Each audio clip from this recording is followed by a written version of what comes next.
চাচা চাচা আইনে যে বড় লোক হইছো, আচ্ছা এটার কিছু কোনো রহস্য নাই? রহস্য তো বাজান আছে, তাইলে শুনো। 1886 সালের ঘটনাটা হইলো আটলান্টিক মহাসাগরে বিশাল বড় একটা বন্যা হয়েছে।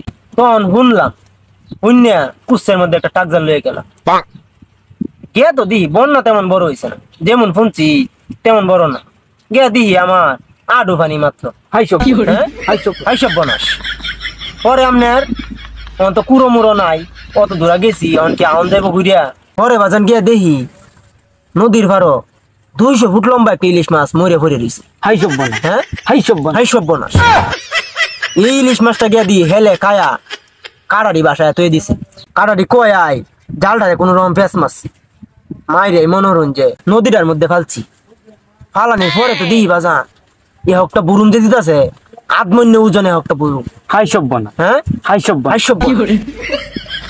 পরে তো আপনার আমি তো বুঝছি যে বড় কিছু মনো লিঙ্গিটা বাজান একটা কাঁচান মারলাম। মারার পরে দে একটা টান দিছি যখন, তখন তো দিই আপনি টাইটানিক জাহাজ উঠতেছে আমার জানলা। হাইসব বনা হ্যাঁ হাইসব বনা হাইসব বনাস।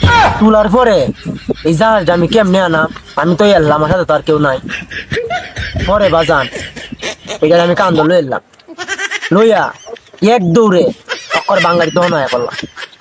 আওয়ার পরে যখন আপনি বাঙালি দহনের মাজনে দেখছি আমার কান্দের মধ্যে এই টাইটানিক জাহাজ লই আইছি, তখন তো হ্যাঁ দেখি আই কারার উপরে দম চালিয়ে দিছে। হাইসব বনা হ্যাঁ হাইসব হাইসব বনাস। তখন আমি কি করবাম, লয়ে গেলাম বাজান আরেক দোকানে। লয়ে যাওয়ার পরে হেলাও দেখে মনে হয় যে কারার উপরে দম চালিয়ে দিছে। হাইসব বনা হ্যাঁ হাইসব হাইসব বনাস। পরে আপনার এটা কোনো বেচার মতো বাও নাই, কত টাকা দিয়ে কিনতার বউ। পরে আপনার বাইক নিলাম, এই কান ধরিয়ে নিলাম। নেওয়ার পরে একটা একটা বাস খুলছি, খুললিয়া এ হকটা রাষ্ট্রের মধ্যে এ হকটা বাস বেচছি। হাইসব বনা হ্যাঁ হাইসব হাইসব বনাস। বেচছে মনে হয় যে আজ আমি এই লেভেলে আইছি, কি সময় পার হয়ে আইছি।